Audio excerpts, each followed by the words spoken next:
प्रभु यीशु मसीह के नाम में करमल इस कलीसिया के साथ मिलकर मैं आपको सब जय मसीह कहता हूँ। ఈ యొక్క 2023వ సంవత్సరము ఈ చివరి దినాన దేవుడు మనకిచ్చాడు. और 2023 के आखिरी दिन को परमेश्वर ने हमें दिया है।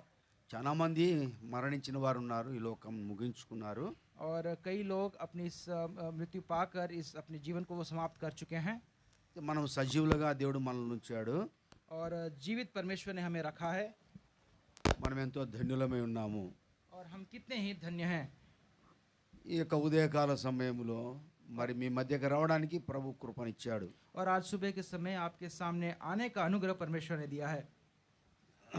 మరి ఈ దినాన ఈ చివరి ఆదివారముగా ప్రభువును మనం ఆరాధించడానికి కొరకై పరిశుద్ధమైన బైబిల్ గ్రంథంలో నుండి యోహాను సువార్త 4వ అధ్యాయం 24వ వచనం మనం చదువుకుందాం. और आज इस रविवार के दिन प्रभु की आराधना करने के लिए यूहान उसका 4 और उसका 34 वचन और 24 वचन हम पढ़ेंगे। यूहन्ना उसका 4 और उसका 24 वचन सब जने मिलकर पढ़ेंगे. हम सब इस वचन भाग को और मिलकर पढ़ेंगे। గట్టిగా చదువుదాం. बड़े ऊंचे आवाज से पढ़ेंगे। దేవుడు ఆత్మ గనుక ఆయన ఆరాధించువారు ఆత్మతోనూ సత్యముతోనూ ఆరాధింపవలెనని. ऐसी आराधकों को ढूंढता है। రోమా పత్రిక और रोमी को लिखी गई पत्रिका 8వ అధ్యాయము और उसका 8 8 वचन వచనం. 8 अध्याय మొదటి 4 వచనాలు అందరం కలిసే చదువుకుందాం. और पहले 4 वचन सब मिलकर हम पढ़ेंगे। అందరం కలిసే చదువుదాం. और रोमी उसका 8 अध्याय उसका पहले 4 वचन हम सब मिलकर पढ़ेंगे। కాబట్టి ఇప్పుడు క్రీస్తు యేసునందు వారికి ఏ శిక్షయు లేదు. క్రీస్తు యేసునందు జీవమిచ్చు ఆత్మ యొక్క నియమములు పాపములను నియమము నుండి నన్ను విడిపించను. ఎట్లనగా ధర్మశాస్త్రం దేని చేయకపోయాను దాన్ని దేవుడు చేశాడు. శరీరం అనుసరింపక ఆత్మ నడుచుకుంటే మన యందు ధర్మశాస్త్ర సంబంధమైన నీతి నెరవేర్చవలెనని పాప పరిహారార్థము దేవుడు తన సొంత కుమారుని పాప శరీరాకారం పంపాడు. ఆయన శరీరమందు పాపమునకు శిక్ష విధించెను. ప్రార్థన చేసుకుందాం.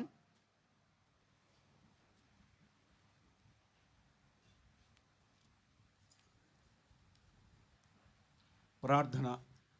మహాపరిశుద్ధుడమైన తండ్రి, దయా కనికరము గల మా ప్రభువా, మీ యొక్క కనికరాన్ని బట్టి స్తుతిస్తున్నాం.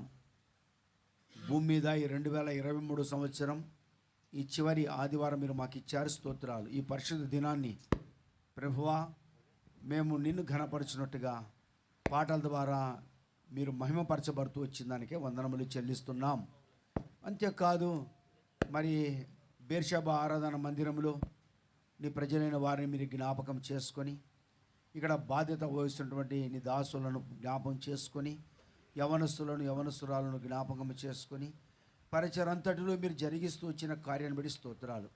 ఈ 2023వ సంవత్సరం ఈ యొక్క డిసెంబర్ మాసం చివరి నెలలో ఈ దినాన ప్రభువా నీ మందిరములో నివసించు భాగ్యము ధన్యత మీరు మాకు ఇచ్చిన దానికై వందనములు చెల్లిస్తూ ఆరాధిస్తూ పూజిస్తున్నాం. మరోసారి నీ శిరక్త కిందకి మేము వస్తున్నాం. మమ్మల్ని కడిగి నూతన పరచుము. మా అపరాధములు మా దోషములను క్షమించుము. ఎంతోమంది దినాన్ని చూడలేక ఈ లోకయాత్రను ముగించుకున్నారు. చూస్తూ నెమ్మది లేని వారు ఉన్నారు. మీరు మాకు ఇచ్చిన నెమ్మది ఆయుష్ను బట్టి ఆరోగ్యాన్ని బట్టి వందనములు చెల్లిస్తూ ఆరాధిస్తూ పూజిస్తున్నాం. మరి తిరిగినైనా ఉదయకాలం మొదలుకొని ఇంతవరకు మందిరంలో ఆయా పరిచయం చేసిన వారిని బట్టి స్తోత్రాలు. మరి పరిచయలు ఉన్నవారిని బట్టి స్తోత్రాలు. ఆయా వంట పరిచయలను ఆయా పరిచయలో బాధ్యత వహిస్తున్న వారిని బట్టి స్తోత్రాలు. మరి ఉదయకాల సమయంలో ప్రభువా ఇంతవరకు మీరు చూపిన కృపను బట్టి స్తోత్రాలు. ఇప్పుడు ఆ వాక్య ఒక వెలుగులో మేము పరీక్షించుకొని దేవుడు ఆత్మ గనుక ఆయన ఆరాధించే ఆత్మ సత్యంతో ఆరాధించినట్టు కృప తెచ్చవలసిందిగా ప్రార్థన చేస్తున్నాం. కీర్తన 32:8 ప్రకారం, నిర్గమ 4 ప్రకారం, యోహాను 14 వచ్చిన ప్రకారం, లూకాసు 12 ప్రకారం, మత్తయి 10 ప్రకారం, 119 కీర్తన 43 వచనం, కీర్తన 37:30 ప్రకారం, కీర్తన 34 ప్రకారం, యేషకేలు గ్రంథం 2:1 ప్రకారం నీ మీద ఆధారపడుతున్నాం. శిలువబడిన యేసుక్రీస్తు తప్ప ఏ మనుషుల కన్నా సహాయం చేయండి. ట్రాన్స్లేషన్లు దాసుని చక్కగా బలపరిచి వాడుకును.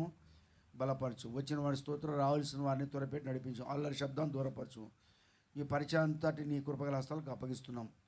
ప్రభువా, మాది ఏమీ లేదు. శత్రుడు సిగ్గుపరచబడినట్టుగా నేను మేము నిన్ను ఘనపరిచి ఆరాధించినట్టుగా ఇశ్రాయేలు స్తుతుల మీద మీరు ఆశీనుడి దేవుడుగా మీరు సిద్ధపాటు కలిగి ఉండాలని ఆశపడడానికి స్తుతిస్తున్నాం. అట్లా నేను మేము నిన్ను ఆరాధించి ఘనపరిచి హెచ్చించి పూజించడం సాయం చేయం.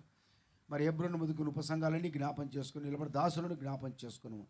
ఈ చివరి ఆదివారం తన అన్ని స్థలాల్లో బలపరచు. కసాపురంలో నిలబడి దాసులను, పత్తికొండ కర్మేలు నిలబడి దాసులను ఆత్మ నింపుదల దయచేయండి.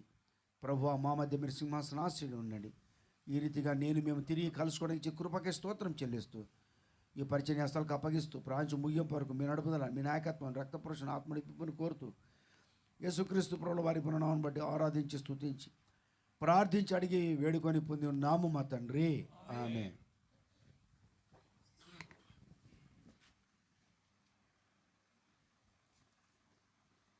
మన ప్రభు ఆరాధనలకు యోగ్యమైనటువంటి వాడని మనం చూడవచ్చు. और प्रभु हमारे आराधना करने के योग्य है, इसे हम देख सकते हैं। అందుకని ఉదయకాల సమయంలో మీరు చివరి పాటలో కూడా పాట పాడుతూ వచ్చారు. ఉన్నతమైన పరిశుద్ధ స్థలములో ఆయన నివసించువాడు. और इसके हमने अभी जो गीत को आखिरी जो गीत को गाया, महान ईश्वर, अति उत्तम और पवित्र स्थान में रहने वाले, ऐसे गीत को हमने गाया है। కాబట్టి ఆయన ఉన్నతమైనటువంటి పరిశుద్ధ స్థలం ఉన్న దేవుడు. और उत्तम स्थान में रहने वाला ये पवित्र परमेश्वर है।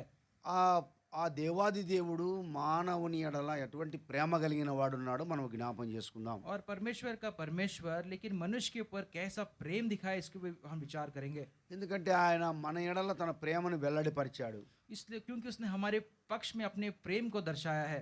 ఎప్పుడు వెల్లడిపరిచాడు? और कब उसने उसको दर्शाया है? మనం పాపులమై ఉన్నప్పుడు ఆయన ప్రేమను వెల్లడిపరిచాడు. जब हम पाप में ही थे तब उसने अपने प्रेम को हमारे लिए दर्शाया है। అయితే ఆయన గొప్పతనాన్ని గురించి మనం కొన్ని విషయాలు జ్ఞాపం और చేసుకుందాం. उसकी महानता के विषय में कुछ अंशों को हम स्मरण करेंगे। ఆయన దీనత్వాన్ని కూడా మనం జ్ఞాపం చేసుకుందాం. और उसकी दीनता को भी हम स्मरण करेंगे। అందుకని ఉదయకాల అపోస్తలుడైన పౌలు ఇక్కడ ఈ మాట మన కొరకు సెలవిచ్చినట్టుగా మనం చూస్తున్నాం. और इसलिए आज सुबह के समय प्रेरित पौल इस वंश को हमारे सामने आज सुबह के समय देता है।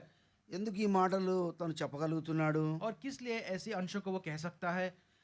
క్రీస్తు యేసునందున్న వారికి ఏ శిక్ష లేదంట. और क्योंकि प्रभु यीशु मसीह में कोई दंड नहीं है, कहता है वो। అంటే మనం శిక్షకు పాత్రులమని దేవుని వాక్యం సెలవిబడతాను. और इसका अर्थ ये है कि परमेश्वर का वचन हमें ये सलाह देता है कि हम उस दंड के योग्य है। అందుకని ఇక్కడ అంటాడు, కాబట్టి ఇప్పుడు క్రీస్తు యేసునందున్న వారికి ఏ శిక్ష లేదు. इसलिए वो कहता है अब जो मसीह यीशु में है उन पर दंड की आज्ञा नहीं है। ఎందుకంటే పాప మరణ నియమం నుండి ఆయన విడిపించిన వాడుగా ఉన్నాడు. क्योंकि हमें पाप के उस नियम के और उसका जो दंड है उससे उसने हमें छुड़ा लिया। అందుకని ఇక్కడ పాప పరిహార నిమిత్తం దేవుడు తన సొంత కుమారుని పంపిన రాయబడింది. और इसीलिए और उसके पाप के लिए प्रभु और पाप को स्वतंत्र करने के लिए प्रभु यीशु मसीह ने अपने पिता ने स्वयं अपने पुत्र प्रभु यीशु मसीह को भेज दिया। అంటే ఆయన తన కుమారుని పంపాడు అంటే ఆయన ఒకప్పుడు ఎక్కడ ఉన్నాడు? और यदि अगर उसने पिता ने यदि अपने पुत्र को भेजा है तो वो पुत्र कहाँ पर था? ఉన్నతమైన పరిశుద్ధ స్థలంలో ఉన్నాడు దేవుడు. उसका अर्थ है कि वो उत्तम पवित्र स्थान में वो था। ఆయన నిత్యం స్తుతించబడుతున్న దేవుడై ఉన్నాడు. और नित्य उसकी आराधना होती, ऐसा वो परमेश्वर है। సమీపింపరాని తేజస్సు ఉన్నటువంటి దేవుడై ఉన్నాడు. और तेजस में से परिपूर्ण वो परमेश्वर है। ఏ మనుషుడు ఆయనను చూడలేకపోతున్నాడు. और कोई मनुष्य उसे देख नहीं सकता। ఆ పరలోకములో దేవదూతలు కూడా తన రెక్కలతో తన ముఖమును దాపు చేసుకున్నాయి. और वहाँ के जो स्वर्गदूत है उन्होंने अपनी पलकों को, अपनी आंखों को उसने छुपा लिया है, ఆయన చూడలేకపోతున్నారు. क्योंकि उसे वो देख नहीं सकते। ఆ వెలుగు అనేది ప్రజ్వలిస్తూ ఉంది. और क्योंकि उसका तेज इतना प्रकाश है, उसका उतना तेज है। అందుకనే దేవాది దేవుడు అటువంటి ఘనత వహించినటువంటి దేవుడు इसलिए महान परमेश्वर इतना महानता वो रखता है। మానవుని కొరకు అనగా పాపి కొరకు భూమి మీదకి వచ్చాడు. इसलिए लेकिन मनुष्य के लिए, वो पापी के लिए वो संसार में आया है। ఎప్పుడు వచ్చాడు? और कब आया? ఏ పరిస్థితుల్లో వచ్చాడు? किस परिस्थिति में आया है? ఏ స్థితిలో వచ్చాడు? किस स्थिति में वो आया है? మనం జ్ఞాపం हम చేసుకుందాం. उसे स्मरण करेंगे। గలతీ పత్రికలో మనం చూసుకుంటాం ఒక మాట. और गलती की पत्रिका में एक विषय को देखेंगे। 4వ అధ్యాయంలో उसका 5 अध्याय 4 अध्याय वचन 4 और 4 और उसका 4 सब मिलकर पढ़ेंगे. सब मिलकर पढ़ेंगे। అందరూ చదువుదాం सब కలిసి. मिलकर पढ़ेंगे। అయితే परंतु जब समय पूरा కాలము हुआ, సంపూర్ణమైనప్పుడు परमेश्वर ने अपने पुत्र को దేవుడు भेजा, తన సొంత जो स्त्री కుమారుని से जन्मा और ఆయన वह స్త్రీ अधीन యందు उत्पन्न పుట్టి हुआ। దత్తపుత్రులను కావాలనని ధర్మశాస్త్రం లోబడి ఉన్న వారిని విమోచించుటకై ధర్మశాస్త్రం లోబడిన వాడాయను. ఇక్కడ మనం 4-5 కలిసి ఉన్నాయి. और यहाँ पे 4 और 5 वजह से मिलकर है। అయితే ఇక్కడ అయితే కాలము సంపూర్ణమైనప్పుడు और यहाँ पे लिखा है परंतु जब समय पूरा हुआ। అంటే కాలము సంపూర్ణం అంటే समय पूरा होने से क्या क्या अर्थ है? ఏ కాలం అది? कौन सा समय हुआ? అపోస్తల కార్యములు प्रेरितों का काम 17వ అధ్యాయము और उसका 17 और उसका 17 30 వచనం और उसका और 30 और 17 और उसका 30 वचन। प्रेरितों का काम ఒకరు 17 చదవండి, अध्याय। గట్టిగా చదవండి. और कोई जोर से जरा पढ़िएगा। చదవండి, ఆదాం చదువు. చదవలేరా? इसलिए परमेश्वर ने अज्ञानता के తెలుగులో చదవండి ఒకరు గట్టిగా. तेलुगु में कोई पढ़िएगा। ఆ అజ్ఞాన కాలములలో దేవుడు చూచి చూడునట్లుగా ఉండెను. చాలు. ఏ కాలం అంటది? और ये कौन सा ये काल है? అజ్ఞాన కాలము. और अज्ञानता का समय। దేవుడు ఎట్లున్నాడంట? और परमेश्वर कैसे उस स्थिति में था? చూచి చూడునట్లుగా ఉండెను. और देखकर ध्यान ना देने वाला। అంటే చదువులేని దినాలనుకోవచ్చు, और बिना पढ़ाई के दिन हम कह सकते हैं। కంప్యూటర్ లేని దినాలనుకోవచ్చు. और कंप्यूटर जब नहीं था तब कह सकते हैं। ఈ ధర్మశాస్త్రం లేనప్పుడు और ये जब व्यवस्था जब नहीं थी, అనగా అది ఏ కాలం అంట? और वो क्या समय था? అజ్ఞాన కాలము. और अज्ञानता का ये समय था। అంటే అజ్ఞానంగా నడుచుకుంటున్నాడు మానవుడు. मतलब बिना ज्ञान के मनुष्य चल रहा था। ఇప్పుడు కూడా అజ్ఞానంగా నడుచుకుంటుంది और లోకము. अभी भी जो मनुष्य है बिना ज्ञान के चल रहा है। సత్యం నుంచి బయలుపరిచినప్పుడు కూడా అజ్ఞానంలో ఉండదు और లోకము. सत्य से परिचित होने के बावजूद भी वो अज्ञानता से चल रहा है। మనము కూడా అట్లా అజ్ఞాన కాలంలో ఉంటిమి. और हम भी एक समय ऐसे अज्ञान के काल में हम समय में हम थे। మన ఇష్టం వచ్చినట్టుగా మనం జీవిస్తా ఉంటిమి. अपनी इच्छा के अनुसार जीवन व्यतीत करते थे। అజ్ఞాన కాలంలో లోతు దినాల్లో కూడా చూడవచ్చు. और अज्ञानता का समय लोत के दिनों में भी देख सकते हैं। హనోకు దినాల్లో కూడా చూడవచ్చు. और हनोक के दिन में हम देख सकते हैं। నోవా దినాల్లో కూడా చూడవచ్చు. नोआ के दिनों में भी हम देख सकते हैं। వాళ్ళలో కొంతమంది మాత్రమే దేవుని ఏర్పాటుతో రక్షించబడ్డారు. और उस समय भी कुछ लोगों ने परमेश्वर पर अपना विश्वास करके उद्धार पाया। అయితే కొంతమంది ఏమైనా తప్పిపోయిన వారిగా ఉన్నారు. और लेकिन कुछ जो लोग हैं वहां पे भटक गए हैं। అది అజ్ఞాన కాలము. और वो अज्ञानता का समय है। మానవుడు తింటూ త్రాగుతూ జీవిస్తున్నాడు. और मनुष्य खाते पीते अपना जीवन बिता रहा है। అందుకనే దేవుడు కూడా అన్నాడు ఆది కాండంలో మనం 6వ అధ్యాయం 12వ వచనంలోకి వచ్చేసరికి और इसलिए परमेश्वर उत्पत्ति के 6 अध्याय में जब हम आते हैं, 6 और 12 में जब आते हैं, ఏమని వ్రాయబడింది అక్కడ? और वहां पर क्या लिखा गया है? దేవుడు లోకమును చూచినప్పుడు అది దేవుడు లోకమును చూచినప్పుడు చెడిపోయినది. और परमेश्वर ने जब पृथ्वी पर देखा तो उसकी दृष्टि जो उसने जो देखा वो पृथ्वी जो बिगड़ गई थी। 5వ వచనం చదవండి ఎక్కడ మళ్ళా. और 5वें वचन को पढ़िएगा वापस। నరుల చెడుతనము భూమి మీద గొప్పదనియు వారి యొక్క హృదయం యొక్క తలంపుల ఊహలని కేవలం ఎల్లప్పుడూ చెడ్డదనియు యెహోవా చూచి హృదయంలో సంతాపం పొందాడు. కాబట్టి నరులను చేసిన హృదయంలో దేవుడు సంతాపం పొందుతున్నాడు. और यहाँ पे हम उत्पत्ति 6 और 5 में पढ़ते हैं, यूहन्ना देखा कि मनुष्य की बुराई पृथ्वी पर बढ़ गई है और उनके मन में विचार में जो कुछ उत्पन्न होता है वो निरंतर बुरा ही होता है। కానీ మానవుని యొక్క హృదయం ఎట్లా ఉంది అక్కడ? यहाँ पे मनुष्य का ये हृदय ये कैसा है? దేవుని యొక్క హృదయం ఎట్లా బాధపడతా ఉంది అక్కడ? और मनुष्य का हृदय कैसे इससे दुख पा रहा है? మానవుడు ఎట్లా చెడిపోయిన వాడిగా ఉన్నాడు అక్కడ? मनुष्य कैसे इसमें बुराई में वो जा रहा है? అంటే అజ్ఞాన కాలము. इसका अर्थ है कि अज्ञानता का समय है। దేవుడు చూచిచున్నటువంటి దినాలు. और परमेश्वर देखकर अनदेखा करने वाला ये समय है। అంటే అటువంటి దినాల్లో ఇక్కడ ఏం జరుగుతా ఉంది ఇక్కడ? और ऐसे दिनों में अब क्या घट रहा है? మానవుడు తన ఇష్టానుసారం జీవిస్తున్నాడు ఇక్కడ. और मनुष्य अपने स्वयं की इच्छा से जीवन बिता रहा है। అయితే దేవుడు మనల్ని ఈ కృపా కాలంలో మనం తీసుకొచ్చాడు. लेकिन परमेश्वर ने हमें इस अनुग्रह के समय में वो लेकर आया है। ఇది ఏ కాలం ఇది? ये क्या कौन सा समय है? ఇది కృపా కాలం ఇది. और ये अनुग्रह का समय है। దేవుని కృపను మనం పొందాము. और परमेश्वर के अनुग्रह को हमने पाया है। ఆయన కృప లేకపోతే మనం కూడా రక్షించబడేవారం కాదు. यदि उसका अनुग्रह न होता तो हम भी उद्धार नहीं पाते। ఆ కృపను బట్టి దేవుడు నిన్ను నన్ను రక్షించుకోవడానికి और ఇష్టపడ్డాడు. उसके अनुग्रह के द्वारा ही आप और मैं यहाँ पे हमें उद्धार पाए हैं। ఈడ ఈ ధనాన్ని కూర్చున్నామంటే ఆయన కృప ద్వారా మనం కూర్చున్నాం. और यदि आज हम यहाँ पर बैठे हैं तो उसकी अनुग्रह के द्वारा ही हम बैठे हैं। కృప ద్వారానే నీవు నేను రక్షించబడి ఉన్నాం. और अनुग्रह से ही आप और मैं हमारा उद्धार हुआ है। కానీ ఉదయకాల సమయంలో మనం ఇక్కడ ఏం చూస్తున్నాం? लेकिन आज सुबह के समय हम क्या देख रहे हैं? కాలము సంపూర్ణమైనప్పుడు దేవుడు తన సొంత కుమారుని పంపించాడు ఇక్కడ. और समय जब पूरा हुआ तो परमेश्वर ने स्वयं अपने प्रिय पुत्र यीशु को भेजा है।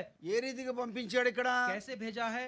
రోమపత్రిక మనం చూస్తున్నప్పుడు పాప శరీరాకతో పంపాడు ఇక్కడ और रोमी पत्रिका में जब देखते हैं कि जब हम पाप में ही थे तब हमको भेजा है। తన దేవుడు తన సొంత కుమారుని పాప శరీరాకరతో పంపాను అని రాయబడింది. और परमेश्वर ने अपने प्रिय पुत्र प्रभु यीशु को जब हम पाप में ही थे तब भेजा, ऐसा लिखा गया है। ఆయన శరీరమందు పాపమునకు శిక్ష విధించబడింది. और उसके उसमें उसके शरीर के द्वारा हमारा दंड जो है वो हट गया, ऐसा लिखा है। అంటే ఇక్కడ మనము మన పాపం నిమిత్తం ఆయన శిక్ష పొందాడు ఇక్కడ. और इसका अर्थ है कि हमारे पापों के द्वारा उसने उसको दंड पाया है। కాబట్టి కుమారుడు ఒకవేళ తప్పు చేశాడు అనుకో, यदि एक पुत्र ने अगर कोई गलती किया होगा तो, తండ్రిని వచ్చి శిక్షించదు గవర్నమెంట్. और जो गवर्नमेंट जो है वो जो सरकार जो है, क्या वो पिता को दंड देती है? తండ్రి చేసిన పాపాన్ని బట్టి కుమారుని శిక్షించదు గవర్నమెంట్. और जो सरकार जो है वो पिता ने किया गया जो गलत काम है, क्या उसकी शिक्षा पुत्र को देती है? అంటే ఎవరి పాపమును బట్టి వారికి మాత్రమే శిక్ష. जिसने पाप किया है उसी को वो दंड होता है। అయితే ఇప్పుడు పాపం చేసింది నువ్వు చేశావు, నేను చేశా. और पाप तो आपने भी किया, मैंने भी किया, ఇప్పుడు శిక్ష ఎవరు పొందాలి ఇక్కడ? लेकिन अब दंड किसे पाना है? నీవు పొందాలి, నేను పొందాలి. आपको भी पाना है और मैंने भी पाना है। కానీ ఈ శిక్ష కొరకు ఎవరిని పంపాడు దేవుడు ఇక్కడ? लेकिन इस दंड को के लिए किसको भेजा है परमेश्वर ने? తన కుమారుని పంపాడు. अपने प्रिय पुत्र को भेजा है। ఎప్పుడు పంపాడు? कब भेजा? కాలము और समय, సంపూర్ణమైనప్పుడు అని जब రాయబడింది. समय जब पूरा हुआ तब भेजा। అంటే కాలం సంపూర్ణమైనప్పుడు ఆయన తన కుమారుని స్త్రీయందు జన్మింపజేశాడు. और जब समय जब पूरा हुआ तो स्त्री के द्वारा उसका जन्म किया गया। ఎందుకు స్త్రీయందే అని రాయబడింది ఇక్కడ? और स्त्री करके क्यों लिखा गया है? ఆయన స్త్రీయందు జన్మించాడు అంటే और स्त्री के द्वारा वो जन्मा, इसका अर्थ क्या है? అంటే ఆయన ఒక్కడు పరిశుద్ధుడని దేని వాక్యం మనం తెలుసుకోవాలా. और वही हम जान सकते हैं कि वो केवल वही पवित्र है। इस पवित्र के वचन के अनुसार हमें ये అయితే समझना మన है। విషయం గురించి ఏం రాయబడింది? लेकिन हमारे विषय में क्या लिखा गया है? మత్తయి సువార్త और मत्ती का सुसमाचार ఒక మాట మనం జ్ఞాపం एक చేసుకుందాం. विषय को हम स्मरण करेंगे। 3వ అధ్యాయము उसका 3रा अध्याय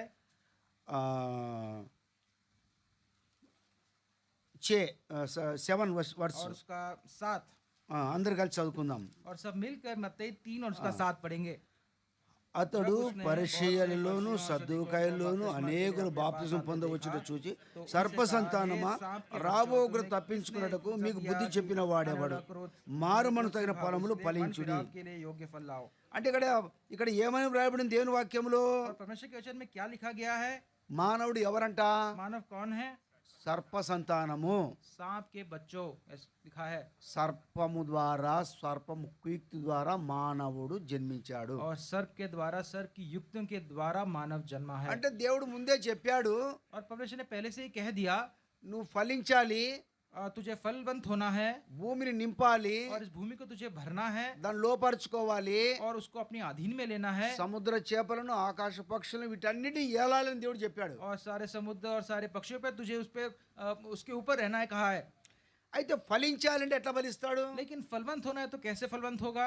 అంటే ఆదాం అవ్వల ద్వారా వచ్చిన సంతానం భూమి విస్తరించాలి. और अर्थ ये है कि आदम और हव्वा से जो संतान है वो पूरी भूमि को उसको विस्तार से भरना है। అయితే దేవుని యొక్క ఆజ్ఞను అతిక్రమించడం ద్వారా పాపం అనేది ప్రవేశించింది అక్కడ. लेकिन परमेश्वर की आज्ञा के उल्लंघन द्वारा पाप प्रवेश हो चुका है। ఒకవేళ పాపం ప్రవేశించకపోతే మనం అందరం పరిశుద్ధులమే. यदि पाप न प्रवेश करता हम सभी पवित्र होते। అయితే ఇక్కడ పాపం ప్రవేశించింది కాబట్టి ఈ పాపం అనేది పరిపక్వమై గర్భం ధరించి మరణమును కన్నట్టుగా మనం దేవుని వాక్యం చూడవచ్చు. लेकिन क्योंकि पाप प्रवेश हुआ और स्त्री के गर्भ के द्वारा मृत्यु को अब हम देख सकते हैं। అందుకనే దేవుని వాక్యం ఏమి రాయబడింది? इसलिए परमेश्वर के वचन में क्या लिखा गया है? రోమపత్రిక 6:23 వచనములో, और रोमी उसके 6 और उसके 23 में ఏం రాయబడింది అక్కడ? क्या लिखा गया वहां पर? చదవమ్మా. आप सब मिलकर पढ़ेंगे।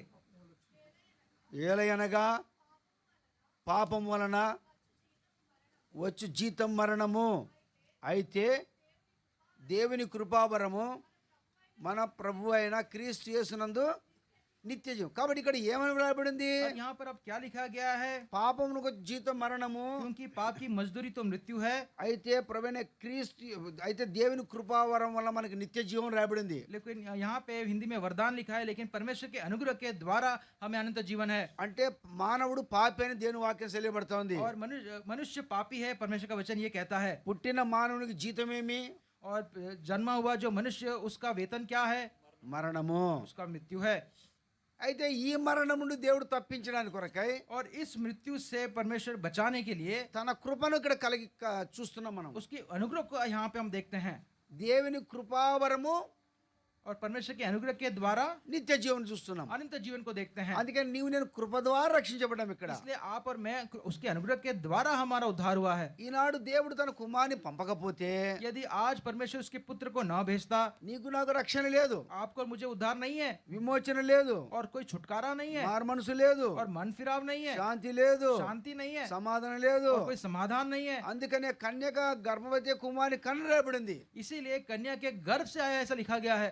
అందుకని ఆ కన్యక ఇక్కడ తన కుమారుని కనెను అని దేవుని వాక్యం చూడవచ్చు. और कन्या वो कुमारी है ऐसे परमेश्वर के वचन में हम देख सकते हैं। అందుకని కాలం సంపూర్ణమైనప్పుడు ఆయన స్త్రీ యందు జన్మించని చూస్తున్నాం. और यहाँ पे देखते हैं कि समय पूर्ण होने से स्त्री के द्वारा, कन्या के द्वारा वो जन्मा है, हम देखते हैं। ఇది ప్రత్యేకత మనం చూస్తున్నాం. और ये विशेष चीज हम देखते हैं। అందుకనే ప్రభు గురించి వ్రాయబడింది అక్కడ వచనము. इसलिए प्रभु के लिए ये वचन लिखा गया है। ఆయన ఒక్కడే స్త్రీ సంతానము, और वो वही है जो कन्या से जन्मा है। మానవులందరూ సర్ప సంతానము. और मनुष्य सब सर्प के संतान हैं। ఎందుకంటే సర్పం యొక్క కుయుక్తి ద్వారా మనం జన్మించిన వారము. और सर्प की युक्तियों के द्वारा, उसके कर्म के द्वारा हम जन्मे हैं। అందుకని ఇప్పుడు ఆ ప్రభువైన యేసుక్రీస్తు ద్వారా స్త్రీ యందే పుట్టాడు. इसीलिए प्रभु यीशु मसीह उस स्त्री के द्वारा ही उसका जन्म हुआ है। రాత్రి కూడా ఈ విషయాన్ని కొన్ని చూస్తూ వచ్చాం మనం. और रात के समय भी गृह के सभा भी हमने इस विषय को हमने देखा है। మత్తయి సువార్త మొదటి అధ్యాయంలో మేము కొన్ని విషయాలు చూస్తూ వచ్చినప్పుడు और मत्ते 1 उसके कुछ विषयों में जब हमने मत्ते 1 अध्याय के विषयों में जब हमने देखा, అక్కడ 3, 4, 5 వచనాలు అక్కడ ఏం రాయబడింది? और 3, 4, 5 में क्या लिखा गया है?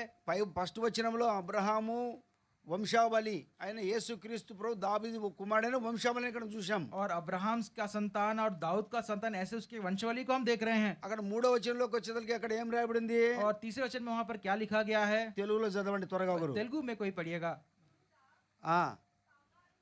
గనుక తామారునందు పెరేసును జెరాహును కనెను.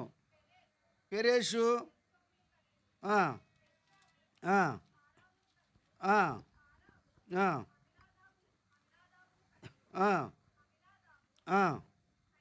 నైన్సోను కనెను.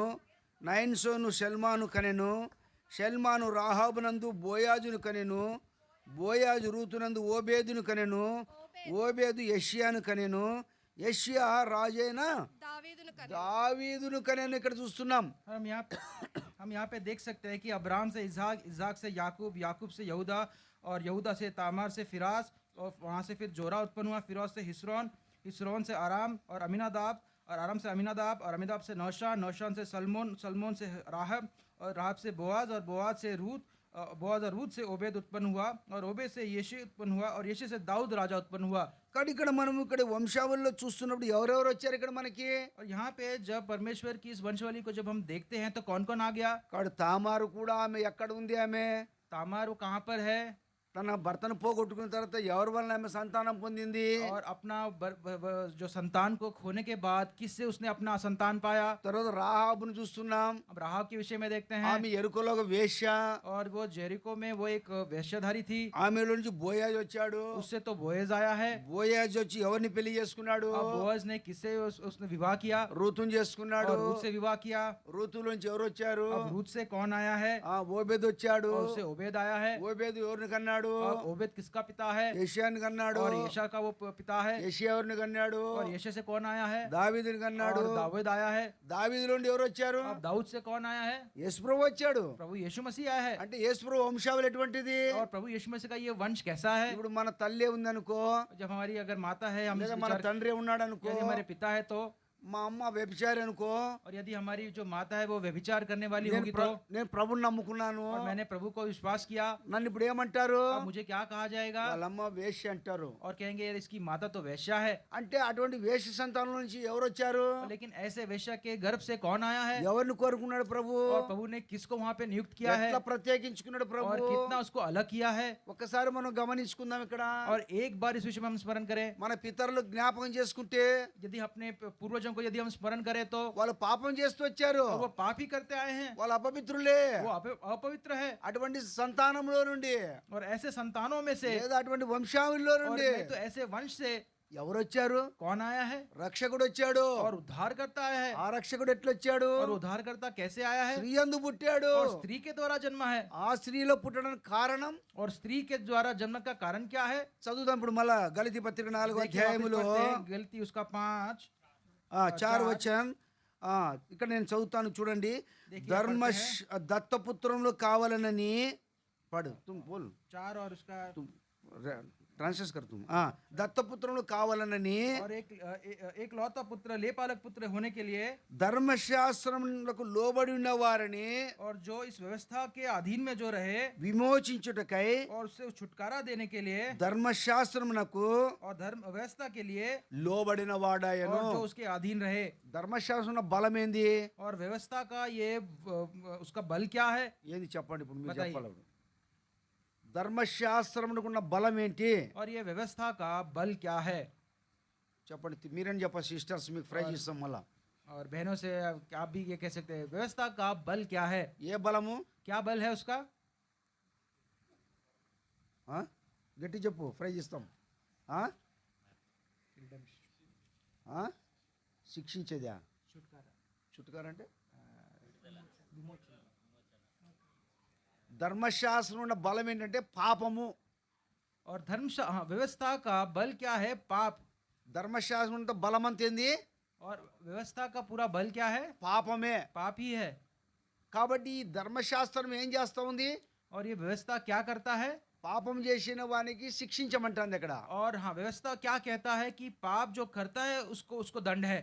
హత్య చేసిన వాడిని మళ్ళీ హత్య చేయమని చెప్పింది. और जो हत्या करता है उसको वापस हत्या करने के लिए व्यवस्था कहता है। అదే బలం అక్కడ. और वही उसका बल है। అయితే ఈ ధర్మశాస్త్రం దేవుడు నెరవేర్చడానికి వచ్చాడు ఇక్కడ. लेकिन व्यवस्था को परिपूर्ण करने के लिए वही परमेश्वर आया है। ఈ పాపము బలముతో ఉంది.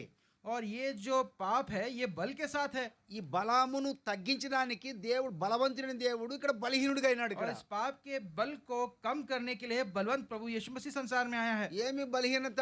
और ये बलहीनता क्या है? ఆయన బలవంతుడైన దేవుడు, और वो बलवंत परमेश्वर है నిత్యుడగు తండ్రి, और सबका वो पिता है సింహాసన ఆసీనుడు దేవుడు. और सिंहासन पे विराजमान परमेश्वर है। ఆ దేవుడు బలహీనుడైపోయినాడు. और वो परमेश्वर, ऐसा परमेश्वर अब बलहीन हो गया है। ఎట్లా బలహీనుడైనాడు? कैसे बलहीन हो गया है? స్త్రీ యందు జన్మించాడంటే स्त्री के द्वारा जन्म से, ఆయన జన్మం ఎంతో ఘోరంగా కనపడతా ఉంది. और उसका जन्म कितना विचित्र है हम देखते हैं। ఆ దేవాది దేవుడు वो परमेश्वर का परमेश्वर ధర్మశాస్త్రమును నెరవేర్చడానికి వచ్చాడు ఇక్కడ. और व्यवस्था को पूरा करने के लिए वो आया है। అందుకని ధర్మశాస్త్రం లోబడిన వాడైనాడు ఇక్కడ. इसलिए व्यवस्था की अधीनता में वो आया है। అందుకనే తన తగ్గింపుని ఇక్కడ మనం చూస్తున్నాం. इसलिए उसके हम दीनता को हम देखते हैं। ఎందుకంటే ఇక్కడ నీవు నేను కుమారులుగా చేయబడ్డాను కొరకై. और क्योंकि आप और मैं उसके संतान बनाया जाए इसलिए, అందుకనే దేవుడు ఇక్కడ తను తగ్గించుకొని ఈ భూమి మీదకి వచ్చినట్టు మనం చూస్తున్నాం. और इसलिए परमेश्वर अपने आप को नम्र दीन करते हुए संसार में आए, ये देखते हैं। ఎప్పుడు? कब? కాలము और समय పరిపూర్ణమైనప్పుడు. समय जब परिपूर्ण पूरा हो गया तब। రాయబడింది అక్కడ 4వ వచనం. అయితే और यहाँ पे लिखा है, కాలము పరిపూర్ణమైనప్పుడు గలతీ 4:4 और 4 में लिखा है जब हाँ। समय पूरा हुआ तब అందరూ लिखा है। सबके मिल पढ़ेंगे అందరూ కలిసి मिलकर इस पढ़ना. वचन भाग को हाँ. गलती 4 उसका 4। అయితే परंतु जब समय కాలము पूरा हुआ, సంపూర్ణమైనప్పుడు तो परमेश्वर अपने पुत्र को भेजा, దేవుడు తన उसमें से కుమారుని जन्म और व्यवस्था के పంపెను अधीन उत्पन्न हुआ। కదా.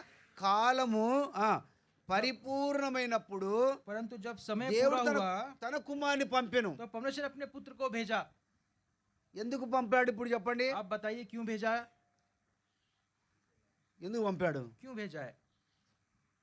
ఎఫెసీ పత్రికలోకి వద్దాం మళ్ళీ అక్కడికి. और మాకు वापस అర్థమవుతాయి. एफएससी की पत्रिका में हम जाते हैं इसके विषय में देखने के लिए। మొదటి అధ్యాయం 8వ వచనం. और पहला अध्याय उसका 8 8వ వచనం. తెలుగులో చదవండి గట్టిగా. సిస్టర్స్ బాగా और बड़े जोर से वाले तेलुगु में बा- पढ़िएगा। बहन से विशेष करके विनती है, సిస్టర్స్ బాగా హుషారుగా ఉన్నారు కాబట్టి వాళ్ళతో और చదివిస్తాను. నేను బ్రదర్స్ क्योंकि చదివిన ఇంకా जो बहन है वो बड़े होशियार यहाँ से चौकन्ना बैठे हैं। యేసు और యేసు ప్రభు శిలువ దగ్గర ఉన్నప్పుడు స్త్రీలే ఉండేదంతా. और प्रभु यीशु मसीह जब क्रूस पे थे तो उनके आसपास बहन ही थे, ఇంకా పురుషులందరూ పారిపోయినారు. और सारे जो मनुष्य है, जो पुरुष है, वो भाग गए। అందుకని ఎవరు నిలబడినది అక్కడ? इसलिए कौन वहां पर खड़ा था? సిస్టర్సే. और बहनी स्त्रियां वहीं पे खड़े थी। ఇప్పుడు సిస్టర్ చదివిస్తాం. इसलिए अब చదవమ్మ తల్లి. स्त्रियों से ही कहेंगे हम पढ़ने के लिए। కాలము సంపూర్ణమైనప్పుడు ఆ, జరగవలసిన ఏర్పాటును బట్టి ఆ, ఆయన తన దయా సంకల్పము చొప్పున ఆ, తన చిత్తంను గూర్చిన మర్మమును ఆ, మనకు తెలియజేసి ఆ, మనకు సంపూర్ణమైన జ్ఞాన వివేచన కలుగుటకు ఆ. ఆ కృపను మన ఎడల విస్తరింపజేసెను. కాబట్టి ఇక్కడ మనం ఏం చూస్తున్నాము? और यहाँ पर हम क्या देख रहे हैं? అక్కడ కాలము పరిపూర్ణమైనప్పుడు చూసాం. అక్కడ और समय के पूरे होने का हम देख रहे हैं. ఇక్కడేం చూస్తున్నాము? इधर क्या लिखा है? కాలము సంపూర్ణమైనప్పుడు జరగవలసిందని చూస్తున్నాము. और कि समय के पूरे होने को जब ऐसा हो तब वहाँ ऐसा लिखा गया है. అంటే ఇక్కడ ఆయన దయా సంకల్పము చొప్పున ఆయన రాబడింది ఇక్కడ. और यहाँ पे उसके दया उसके संकल्प के विषय में यहाँ पर लिखा गया है. కాబట్టి ఆయన దయా సంకల్పం ఇక్కడ కనపడుతుంది. और उसके अनुग्रह का उद्देश्य हम देख सकते हैं. అందుకనే దేవుని యొక్క దయ మన మీద ఉంది ఇక్కడ. इसलिए परमेश्वर का अनुग्रह हम पर है. దయ లేకపోతే यदि ये दया अनुग्रह ना हो तो నీవు నేను రక్షించబడలేం. हम आप और मैं उद्धार नहीं पा सकते. అందుకని కృప ద్వారా రక్షించబడని तो చూస్తూ उसके వచ్చాం. अनुग्रह के द्वारा ही हमारा उद्धार हुआ है देखते हैं. కృప ఎంత విలువైనదో और ये अनुग्रह कितना उसका मोल है. దయ కూడా అంత విలువైనదే. और जितना अनुग्रह है उतना उसका दया भी है. అయితే ఇక్కడ ఈయన గురించి మనం ఏం చూస్తున్నాం ఇక్కడ? और लेकिन इस विषय में क्या देखते हैं? ఆయన దయ. और उसकी वो अनुग्रह. అంటే ఆయన దయను బట్టి పై వచనాలు మనము ఒకసారి మనం జ్ఞాపకం చేసుకుంటే और अगर इस अनुग्रह उस दया के अनुसार यदि उसके पिछले वचनों को यदि हम देखें 7వ వచనంలో ఏం రాయబడిందంటే और 7 వచనమే దేవుని కృప మహదైశ్వరుని బట్టి ఆ ప్రియనియందు ఆయన రక్త వలన మనకు విమోచనము అనగా మన అపరాధములకు క్షమాపణ కలిగి ఉన్నది. और 7वें वचन में हम पढ़ते हैं इफिसी 1 और उसके साथ हमको उसमें उसके लहू के द्वारा छुटकारा अर्थात अपराधों की क्षमा उसका उस अनुग्रह के धन के अनुसार मिला है. కాబట్టి ఇక్కడ మనం ఏం చూస్తున్నాము? यहाँ क्या देख रहे हैं? దేవుని కృప మహదైశ్వర్యాన్ని చూస్తున్నాం ఇక్కడ. और अनुग्रह के उस धन को हम देख रहे हैं. 8వ వచనం ఆయన దయా సంకల్పం చూస్తున్నాం మనం ఇక్కడ. और 9वें में उसके उसकी दया को हम देख रहे हैं. కాబట్టి ఇక్కడ కృప కనపడుతుంది, దయ కనపడుతుంది. और यहाँ पे अनुग्रह देखते हैं और उसकी दया को हम देखते हैं. వీటి వల్ల మనము అపరాధనమని ఇక్కడ వాక్యం చూపిస్తుంది. और इसके पक्ष में हम अपराध है ऐसा वचन कहता है. अपराध अपराधी ऐसा कहता है. మనము మన అపరాధముల చేతను పాపముల చేతను చచ్చిన వారిని బైబిల్ సెలవిస్తుంది. और परमेश्वर वचन कहता है कि हम अपने पाप के द्वारा हम मृत्यु के योग थे, मृत्यु में थे ऐसा परमेश्वर वचन कहता है. ఇది ధర్మశాస్త్రం ఇప్పుడు ఏం చూపిస్తుంది? अब ये व्यवस्था क्या दर्शा रहा है? నువ్వు మరణానికి పాత్రుడని और చూపిస్తుంది. ये दर्शा रहा है कि हम जो लोग हैं वो मृत्यु के योग्य है, उसके पात्र है. మరి దేవుని యొక్క కృప ఏం చూపిస్తుంది ఇక్కడ? लेकिन परमेश्वर क्या ये अनुग्रह उसका कृपा उसकी दया क्या दर्शा रही है? క్షమాపణను చూపిస్తుంది ఇక్కడ. और उसको वो क्षमापन वो दर्शा रही है. అందుకని మన వాళ్ళని ఎవరైనా గేట్ చెంప మీద కొట్టినారనుకో ఇట్లా और यदि మౌనంగా एक बार मारा तो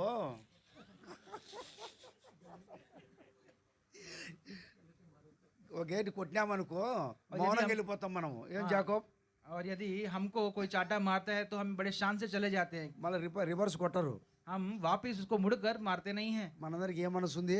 और हमको ये कौन सा मन है हमारे अंदर? ఏం జాకోబ్ ఏ మనసు మనకి?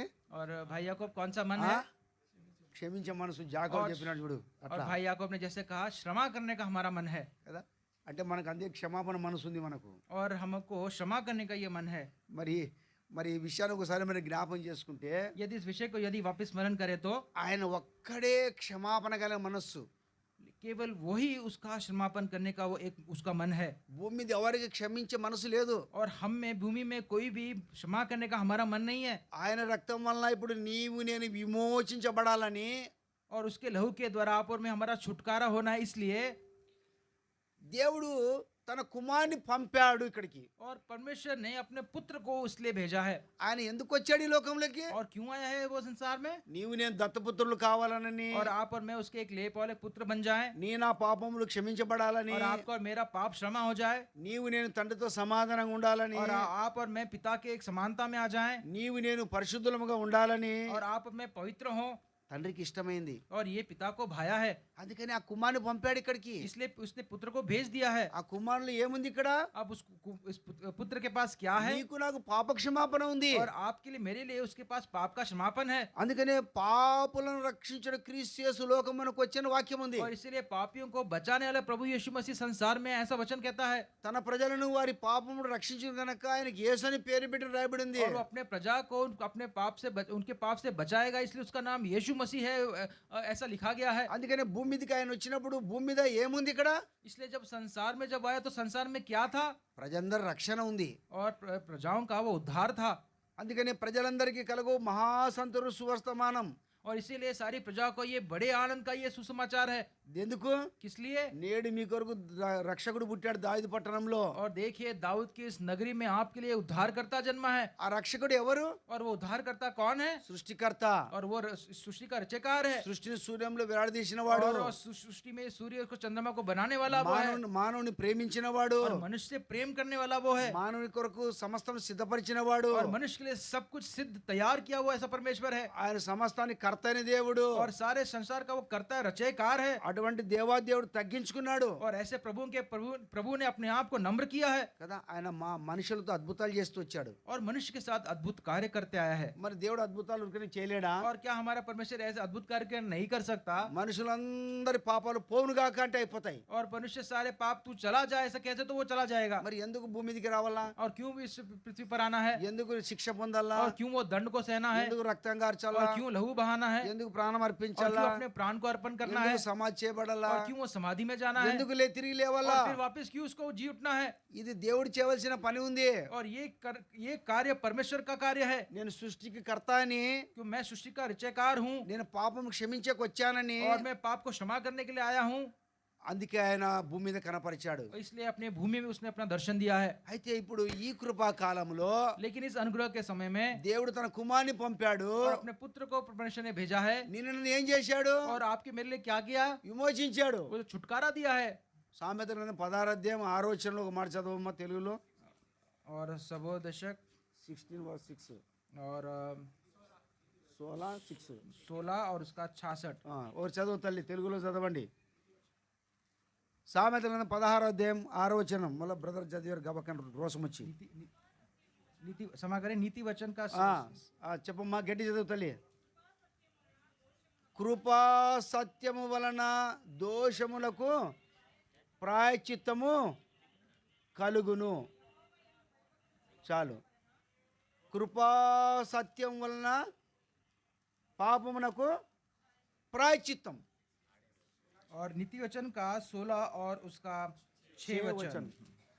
और अधर्म का प्रायश्चित कृपा और सच्चाई से होता है, और यहोवा का भय मानने के द्वारा मनुष्य बुराई करने से बच जाता है।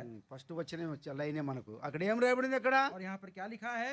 ఆ, अधर्म का प्रायश्चित కృపా కృపా సత్యం వలన దోషమునకు ప్రాయశ్చిత్తం కలిగింది. మనం దోషాలను బట్టి మనము మరణం పొందవలసిన వారమే ఉన్నాం. और हम अपने अपने अपने अधर्म के कारण हम मृत्यु पाने वाले हम लोग ऐसे थे। అందుకని మన దోషములను బట్టి ఆయన నలగొట్టబడని మనం చూస్తాం. इसलिए हमारे अधर्म के कारण उसको कुचला गया, तोड़ा गया, ये देखते हैं। అయితే ఇక్కడ మనము పరిస్థితిని బట్టి మనం చూస్తుంటే और यदि परिस्थिति को यदि हम इस परिस्थिति को हम ऐसा देखें तो ఇక్కడ ప్రాయశ్చిత్తం కలగడానికి దేవుడు ఏం చేశాడు? ఇప్పుడు और ये प्रायश्चित करने के लिए परमेश्वर ने क्या किया? తన కుమారుని పంపాడు. अपने प्रिय पुत्र को भेज दिया। ఆ కుమారుని ద్వారా और उस पुत्र के द्वारा నీకు నాకు విమోచన, और आपको और मुझे उद्धार है, దోషములకు క్షమాపణ, और हमारे अधर्म का वो क्षमापन है। మానవుడు నీతిమంతుడు చేయబడడానికి దేవుడు తన కృపను అనుగ్రహిస్తూ వచ్చాడు. और परमेश्वर मनुष्य धर्मी बन जाए इसलिए परमेश्वर ने उसका अनुग्रह हमको दिया है। ఇవన్నీ ఎప్పుడు జరిగాయి? और ये सब कब हुआ है? కాలము और समय जो है, సంపూర్ణమైనప్పుడు समय జరిగాయి. जब पूरा हुआ तब हुआ है। తన్ను తాను తగ్గించుకున్నాడు अपने आप को नम्र दीन किया है। కదా. देखिए, ఒక కలెక్టర్ గా ఉన్నాడు అనుకో ఒక और వ్యక్తి. एक व्यक्ति यदि एक बड़े जो व्यवसाय कलेक्टर यदि वो हो तो, ఈ వ్యక్తిని మళ్ళీ పీఓనగా పంపించారంటే ఏం చేస్తారు? और यदि ऐसे बड़े कलेक्टर को अफसर को यदि प्यून का काम करने तो क्या होगा? చేస్తాడా? क्या वो करेगा? ఏం చేస్తాడు? ఇప్పుడు क्या करेगा? రిజైన్ చేసిపోతాడు. और वो इस्तीफा दे के चला जाएगा। అంటే ఆయన ఉన్నతమైన స్థలంలో దేవుడే ఉండి భూమి మీదకి ఎట్లా దాసునిగా వచ్చాడు ఇప్పుడు ఇక్కడ. और उन्नत उन्नत उत्तम स्थान में रहने वाला परमेश्वर एक दास की नाई वो आया है। ఎట్లా వచ్చాడు, कैसे आया है, ఎట్లా తగ్గించుకున్నాడు. कितना कम अपने आप को किया है। ఒక్కసారి మనం జ్ఞాపకం एक చేసుకుంటే बार उसको हम स्मरण करेंगे। మనం ఆయన్ని బట్టి గర్విస్తున్నాం. हम उसको रख कर हम अपना घमंड करते हैं సర్వం అయిందే, और सब कुछ उसका है, సమస్తం అయిందే. सब कुछ उसका है। ఈనాడు జీవిస్తున్నామంటే ఆయన కృప వల్ల మనం భూమి మీద यदि ఉన్నాం. आज हम जीवित हैं तो उसकी कृपा के द्वारा उसकी कृपा के कारण ही हम हैं। ఈ ఉదయకాల సమయంలో आज सुबह के समय ప్రభు నీ కొరకై और प्रभु आपके लिए తను తాను తగ్గించుకున్నాడు. अपने आप को उसने नम्र दीन किया है ఆయన దీనుడిగా చేయబడ్డాడు. और वो एकदम नम्र हुआ है నీ నా పాపం కొరకు శిక్షకు అప్పగించబడ్డాడు. और आपके मेरे पाप के लिए वो दंड का योग बना है। ధర్మశాస్త్రం ఏది చేయజాలకపోయినా అది ఆయన చేస్తూ వచ్చాడు. और व्यवस्था विवरण जो नहीं कर पाए वो व्यवस्था को पूर्ण किया है పాపం నుంచి విమోచించాడు. और अपने हमारे पाप से छुटकारा हमको दिया है నిన్ను నన్ను కుమారుగా కుమార్తెగా చేశాడు. और आपको मुझे उसका संतान जैसे बनाया है పరిశుద్ధమైన జనంగా చేశాడు. और पवित्र प्रजा उसने हमें बनाया है। ఇప్పుడు క్రీస్తు యేసునందున్న వారికి ఏ శిక్ష లేదు. ఇప్పుడు ఇంకా अब प्रभु यीशु मसीह में जो है उसको कोई दंड नहीं है। ఇప్పుడు ఎవరైనా చెప్పగలుగుతారా నీకు శిక్ష ఉందంటే? अभी कोई आपसे ये कह सकता है कि आपको अब ये दंड है? అమ్మ నువ్వు చనిపోతే నరకానికి వెళ్తావంటే కానీ ఇప్పుడు ఏమంటారు? यदि आपको कहता है कि आप जब मृत्यु पाओगे तो आप नरक जाओगे तो आप उसको क्या कहोगे? అంకుల్ నేను రక్షించబడ్డాను, और कहेगा भाई मेरा उद्धार हुआ है, నేను పరలోకానికి मैं పోతానంటాడు. तो स्वर्ग लोक में जाऊंगा। దేనికో? किस लिए? నా పాపములు క్షమించబడ్డాయి. क्योंकि मेरे पापों का क्षमापण हो गया है క్రీస్తు యేసునందు నాకు ఏ శిక్ష లేదు. ఇప్పుడు और प्रभु यीशु मसीह में मुझे कोई दंड नहीं है। ఇప్పుడు నాకు నిత్య జీవం. ఇప్పుడు अब मुझे अनंत जीवन है ఇటువంటి నిత్య జీవం ఇచ్చిన దేవునికి, और ऐसा अनंत जीवन देने वाला परमेश्वर को నీ కొరకు నా కొరకు తగ్గించుకున్నటువంటి మన దేవాదేవునికి और आपके और मेरे लिए जो अपने आप को नम्र दीन किया ऐसे प्रभु के प्रभु को ఈ ఉదయకాల సమయంలో మనము అట్లా ఆయన ఆరాధిస్తాం. और सुबह के समय ऐसे परमेश्वर हम आराधना करेंगे। దేవుడు ఏమైనాడు, परमेश्वर हमारे लिए क्या हो गया है, నీవు నేను ఏమైనాము आप और मैं क्या हो गए हैं, విషయాన్ని జ్ఞాపం చేసుకొని इस विषय को स्मरण करते हुए మన ప్రభుని ఆరాధిస్తాం. हम परमेश्वर की आराधना करेंगे।